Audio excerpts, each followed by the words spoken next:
বাঁকুড়া জেলার ইন্দাস ব্লকের কুশমুড়ি গ্রামের বাসিন্দা চাকরি সূত্রে বর্ধমানে থাকতেন।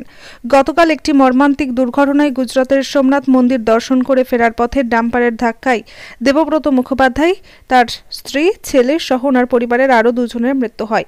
একজন আহত ছিলেন, পরে ওনারও মৃত্যু হয়েছে বলে জানা যায়। গুজরাটে ঘুরতে গিয়েছিলেন কলকাতার জনা দশেক বাসিন্দা। সোমনাথ মন্দিরে পুজো দিয়ে সকলে আহমেদাবাদের উদ্দেশ্যে ফিরছিলেন হোটেলে। বিকেলের দিকে ফেরার পথে ডাম্পারের সঙ্গে মিনি বাসের সংঘর্ষে ভয়াবহ দুর্ঘটনা ঘটল সুরেন্দ্রনগরে, আর তাতেই মৃত্যু হল 5 জন পর্যটকের, যার মধ্যে 2 জন রয়েছেন মহিলা। আশঙ্কাজনক অবস্থায় আরও 5 জনকে তড়িঘড়ি স্থানীয় হাসপাতালে ভর্তি করা হয়েছে বলেই জানা যায় স্থানীয় সূত্রে। এতে ইন্দাস ব্লক সহ কুশমুড়ি গ্রামে শোকের ছায়া নেমে আসে। আমার ভাগ্নি ফোন করলো, ভাগ্নি বলতো হসপিটাল চারিবারে, ও ফোন করলো যে মামা এরকম একটা অ্যাক্সিডেন্ট হয়েছে, তুমি শুনেছো? আমি বললাম না, আমি কিছু জানি না।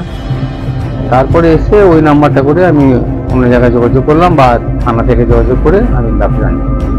ওরা পার্টিকুলার গুজরাটে বিভিন্ন জায়গায় ঘুরে গেছে। হ্যাঁ, গেছে ইংরেজি 12 তারিখে।